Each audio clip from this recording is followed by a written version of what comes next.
The extensor indices, the narrow, elongated belly of the extensor of the index finger lies medial to and alongside that of the EPL. This muscle confers independence to the index finger in that the extensor indices might act alone or together with the extensor digitorum to extend the index finger at the proximal interphalangeal joint.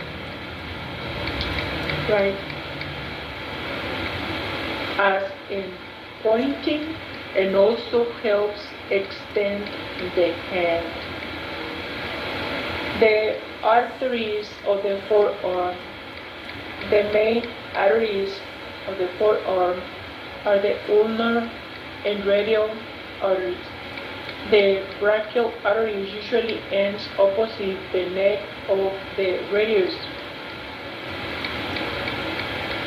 In the inferior part of the cubital fossa. Here it divides into its terminal branch and ulnar and radial arteries. The ulnar arteries, the largest of two terminal branches of the brachial artery, usually begin in the cubital fossa near the neck of the radius, just medial to the biceps tendon. It descends throughout the anterior compartment of the forearm. Deep to the pronator teres, the ulnar artery then passes distally over the anterior aspect of the wrist to the palm. Pulsations of the artery can be palpated on the lateral side of the flexor carpi ulnaris tendon, where it lies anterior to the ulnar head. The ulnar nerve is on the medial side of the ulnar artery. The branches of the ulnar artery in the forearm. These branches supply medial muscles in the forearm and hands, the common flexor synovial sheath, and the ulnar nerve. The anterior ulnar recurrent artery arises from the ulnar artery just inferior to the elbow joint and runs superiorly between the brachialis and pronator teres. It supplies these muscles and anastomosis with the inferior ulnar collateral artery, a branch of the brachial, thereby participating in the arterial anastomosis around the elbow. The posterior ulnar recurrent artery arises from the ulnar artery distal to the anterior ulnar recurrent artery. It passes superiorly posterior to the medial epicondyle between it lies deep to the tendon of the flexor carpi ulnaris. It supplies adjacent muscles and then participates in the arterial anastomosis around the elbow. The posterior and anterior arteries might be present as anterior and posterior branches of a common ulnar recurrent artery. The common interosseous artery, a short branch of the ulnar artery, arises in the distal part of the cubital fossa and divides almost immediately into anterior and posterior interosseous arteries. The anterior interosseous artery passes distally on the anterior aspect of the interosseous membrane to the proximal body of the pronator quadratus. Here it pierces the interosseous membrane and continues distally into the wrist on the posterior aspect of the interosseous membrane. The posterior interosseous artery passes posteriorly between the radius and ulna, just proximal to the interosseous membrane. It supplies adjacent muscles of the use of the posterior interosseous recurrent artery, which passes superiorly posterior to the lateral epicondyle and participates in the artery's anastomosis around the elbow. It does not run on the interosseous membrane, but courses between the superficial and deep layers of the extensor muscles in the company of the posterior interosseous nerve. It is mostly exhausted in the distal forearm and is replaced by the anterior interosseous artery. The muscular branches of the ulnar artery supply muscles on the medial side of the forearm, mainly those in the flexor pronator group. The palmar carpal branch of the ulnar artery is a small branch that runs across the anterior aspect of the wrist, deep in the tendons of the FDP. This branch anastomoses with the palmar carpal branch of the distal artery, forming the palmar carpal arch. The dorsal carpal branch of the ulnar artery arises just proximal to the piriform. It passes across the dorsal surface of the wrist deep to the extensor tendons, where it anastomoses with the dorsal carpal branch of the radial artery, forming the dorsal carpal arch. The superficial branch of the ulnar artery continues into the palm as the superficial ulnar arch. The deep palmar branch of the ulnar artery passes deeply in the hand, where it anastomoses with the radial artery and completes the deep palmar arc. The radial artery, smaller than the ulnar artery, begins in the cubital fossa near the neck of the radius. It passes inferolaterally deep to the brachioradialis, but its pulsations can be felt throughout the forearm, making it useful as an anterolateral demarcation of the flexor and extensor compartment of the forearm. When the brachioradialis is pulled laterally, the entire length of the artery is visible. The radial artery lies on muscle until it reaches the distal part of the forearm. Here it lies on the artery surface of the radius and is covered only by skin and fascia. The course of the radial artery is the forearm is represented by a line joining the midpoint of the cubital fossa to a point just medial to the radial spaloid process. The radial artery leaves the forearm by winding around the lateral aspect of the wrist and crosses the floor of the anatomical snug box in the hand. The ulnar and radial arteries anastomose, forming the superficial and deep palmar arteries arches. The branches of the radial arteries in the forearm are listed below. The muscular branches of the radial artery supply both flexor and extensor muscles from the lateral side of the forearm. The radial recurrent artery arises from the lateral side of the radial artery just distal to its origin and ascends between the brachioradialis and brachialis. It supplies this muscle and the elbow joint and anastomoses with the radial collateral artery, a branch of the deep artery of the arm, thereby participating in the arterial anastomosis around the elbow. The superficial palmar branch of the radial artery arises at the distal end of the radius, just proximal to the wrist. It passes throughout sometimes over the thumb muscles and supplies them. The superficial palmar branch commonly anastomoses with the terminal part of the ulnar artery to form the superficial palmar arch. The palmar carpal branch of the radial artery is a small vessel that arises near the distal border of the pronator quadratus. It runs across the wrist deep to the flexor tendon and anastomoses with the carpal branch of the ulnar artery and recurrent branches of the deep palmar arc to form the palmar carpal arc. The dorsal carpal branch of the radial artery runs medially across the dorsal surface of the wrist deep to the extensor tendon, where it anastomoses with the dorsal carpal branch of the ulnar artery and branches and terminal branches of the anterior and posterior interosseous arteries to form the dorsal carpal arch. Take a look in your atlas, the muscles and arteries of the distal forearm and hand, and also the superficial venous and lymphatic drainage of the upper limb. The vein end of the forearm.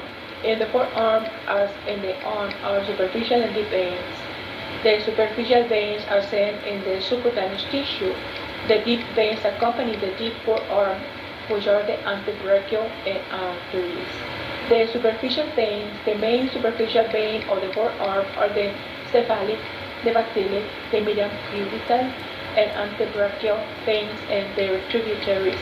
The cephalic vein forms over the anatomical snuff box from the tributaries that arise from the lateral side of the dorsal venous network. The cephalic vein ascends along the lateral border of the forearm and communicates with the bacillic vein throughout the median cubital vein. The cephalic vein then ascends along the lateral side of the arm and empties into the axillary vein. The bacillic vein arises from the medial side of the dorsal venous network and ascends posteriorly in the forearm, reaching the anterior surface just distal to the elbow, where it is joined by the median cubital vein.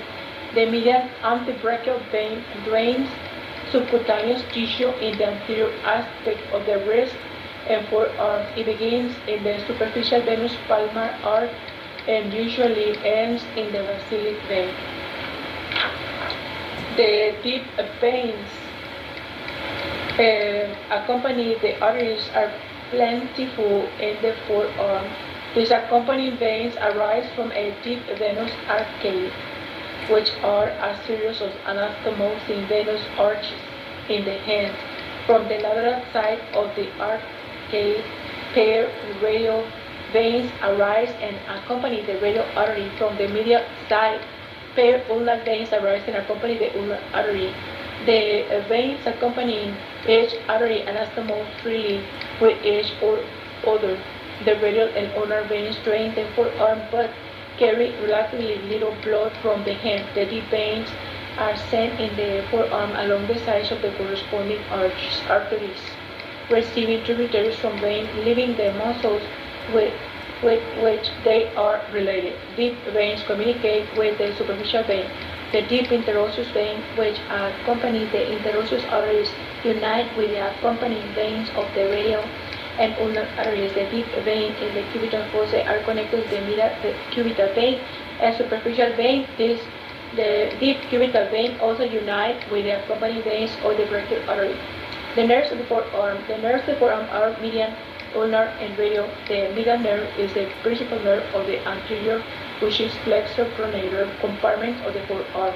Although the radial nerve appears in the cubital region, it soon enters the posterior, which is the extensor supinator compartment of the forearm. Aside from cutaneous branches, the nerves of the anterior aspect of the forearm are only two in number. The median and ulnar nerves, their origin, process, and distribution. Take a look at the atlas, right, where all this deep venous drainage of the upper limb. The median nerve is the principal nerve of the anterior compartment of the forearm. It enters the forearm with the brachial artery and lies in its medial side. It leaves the cubital fossa by passing between the heads of the pronator pelvis, giving branches to them. The medial nerve then passes deep to the FDS and continues distantly throughout the middle of the forearm. Between the FDS and the FDP, near the wrist, the medial nerve becomes superficial by passing between the tendons of the FDS and flexor carpi radialis deep to the palmaris longus tendon. Branches of the medial nerve. The medial nerve has no branches in the arm other than small twins to the brachial artery. The branches of the medial nerve arise in the forearm and hand as follows. Articular branches for the elbow joint at the median nerve passes its muscular branches supply the pronator teres, pronator quadratus, and all the flexor muscles except the flexor carpi ulnaris and the medial half of the FDP. The nerve to the pronator teres usually arrives at the elbow and enters the lateral border of the muscle. A broad bundle of nerves clears the superficial flexor group of muscles and innervates the flexor carpi radialis, the palmaris longus, and the FDS. The anterior interosseous nerve arises from the median nerve in the distal part of the cubital fossa and passes distally on the interosseous membrane with the anterior interosseous branch of the ulnar artery. It runs between the FDP and flexor pollicis longus to reach the pronator quadratus. It supplies these muscles. However, the ulnar nerve supplies half of the FDP, which is the ulnar medial part of the muscle, sending tendons to the digit 4 and 5. The anterior interosseous nerve supplies the lateral part of the muscles, which sends the tendons to digit 2 and 3 and passes deep to the pronator quadratus, then ends by sending articular branches to the wrist joint. The recurrent branches of the median nerve T8 and T1 arise from the median nerve as soon as it passes distal to the flexor retinaculum. It loops around the distal border of the retinaculum to supply the tendon muscles. The palpar cutaneous branch of the median nerves arises just proximal to the flexor retinaculum and becomes cutaneous between the tendons of palmaris longus and flexor carpi radialis. It passes superficial to the flexor retinaculum to supply the skin of the lateral part of the palm. The ulnar nerve, after passing posterior to the medial epicondyle of the humerus, the ulnar nerve enters the forearm and passing between, and in doing so, sending motor branches to the head of the flexor carpi ulnaris, and then passes inferiorly between the flexor carpi ulnaris and FTP, supplying the ulnar medial part of the muscle that sends tendons to regions 4 and 5. The ulnar nerve becomes superficial at the wrist and supplies skin on the medial side of the hand. It then runs on the medial side of the ulnar arteries and the lateral side of the flexor carpi ulnaris tendon. The ulnar nerve and artery emerges from beneath the flexor carpi ulnaris tendon just proximal to the wrist and pass superficial to the flexor retinaculum to enter the hand. The ulnar nerve and artery lie on the retinaculum and then pass throughout a groove between the pisiform and the hook of the hamate. A band of fibrous tissue from the flexor retinaculum bridges the groove to form a small canal clinically as the canal known as clinically as the canal of Guyon. Branches of the ulnar nerve. The ulnar nerve has no branches in the arm.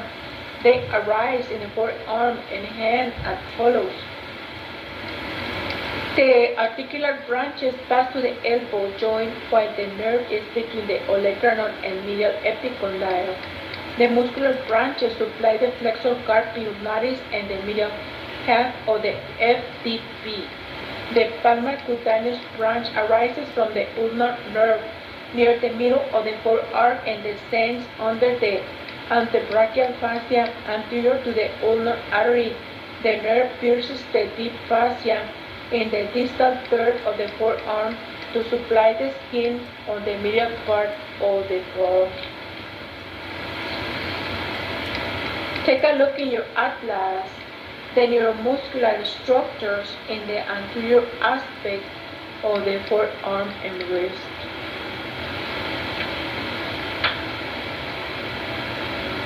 Take a look at the cutaneous nerves, the posterior view, the anterior view, right? The radial nerve, the ulnar nerve, the medial nerve.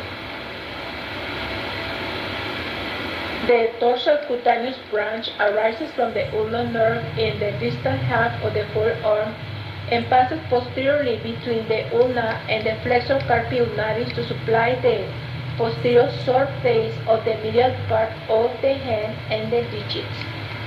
The deep branch arises from the ulnar nerve at the wrist and supplies the hypotendal muscles of the little finger. It also supplies the interosseous muscle and the third and the fourth lumbrical muscles. The radial nerve leads the posterior compartment of the arm to cross the anterior asterolateral epicondyle of the humerus. It appears in the cubital fossa between the brachialis and brachioradialis. Soon after it enters the forearm, the radial nerve divides into deep and superficial branches. The deep branch arises anterior to the branch lateral epicondyle of the humerus and pierces the supinator. The superficial branch of the radial nerve is a cutaneous and articular nerve that descends in the forearm under cover of the brachioradialis, emerges in the distal part of the forearm and crosses the roof of the anatomical snuff box, and is distributed to the skin on the dorsum of the hand and to a number of joints in the hands.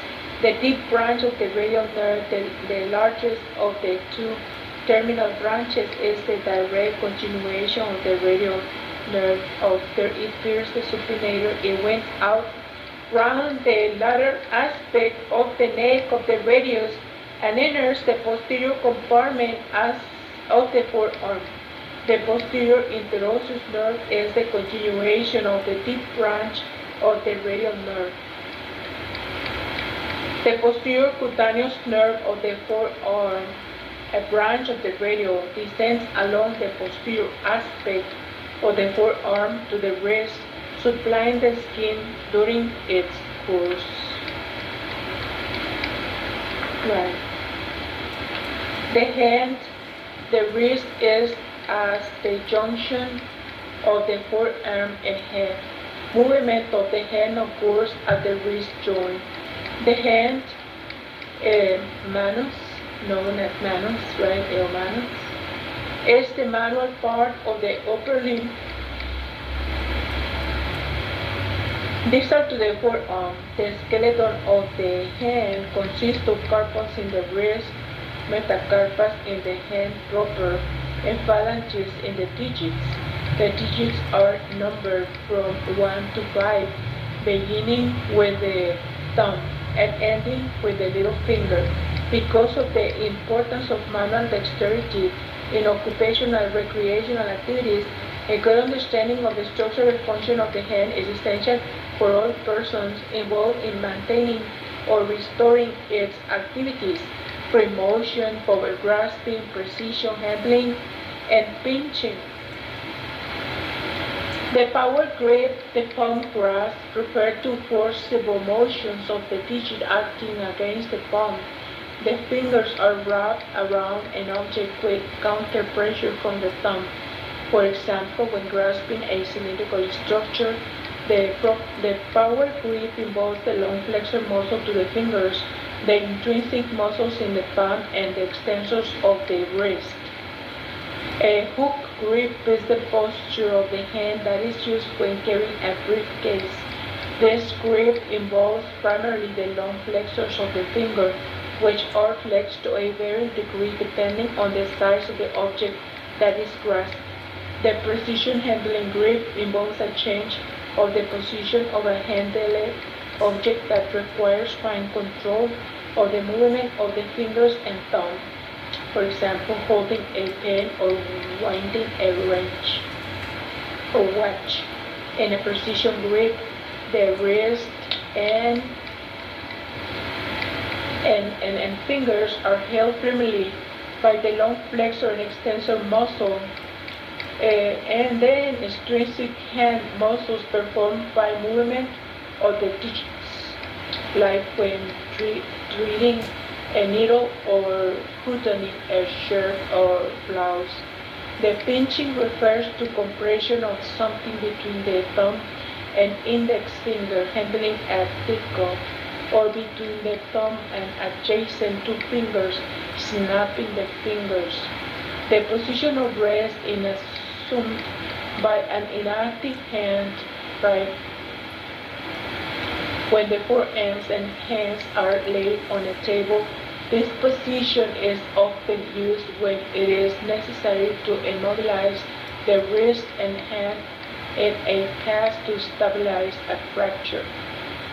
The fascia of the palm is continuous with the antebrachial fascia and the fascia of the dorsum of the hand.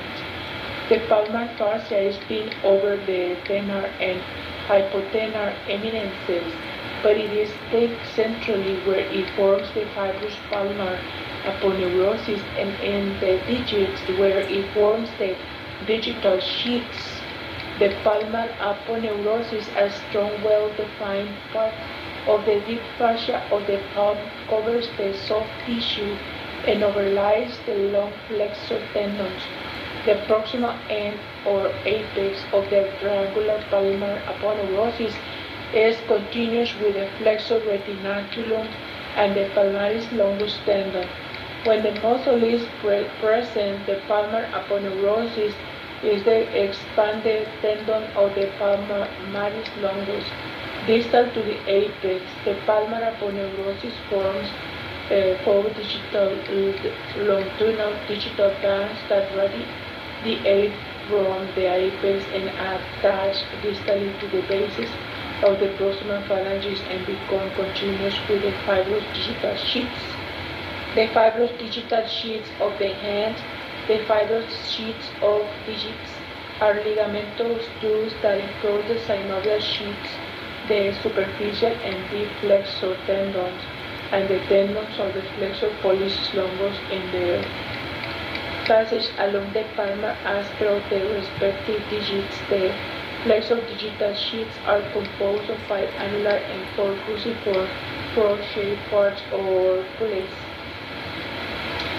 A medial fibrous septum extends deeply from the medial border of the palmar aponeurosis to the fifth metacarpal. Medial to this septum is the medial or hypotenar compartments containing the hypotenar muscles. Similarly, a lateral fibrous septum extends deeply from the lateral border of the palmar aponeurosis to the third metacarpal lateral to this septum is the lateral or tenar compartment containing the tenar muscles. Within the hypotenar and tenar compartment of the central compartments containing the flexor tendons and their sheaths, the lumbricals, the superficial palmar arteries arc, and the digital vessels and nerves.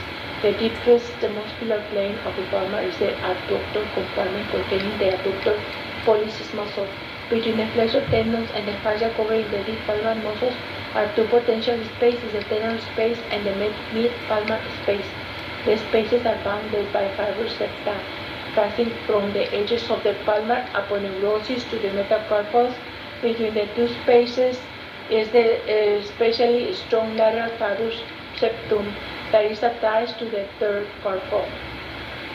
Take a look in your atlas, the palmar fascia and fibrous digital sheets and the compartment spaces and fascia of the palm. Let us take a break and let us come back in a little moment.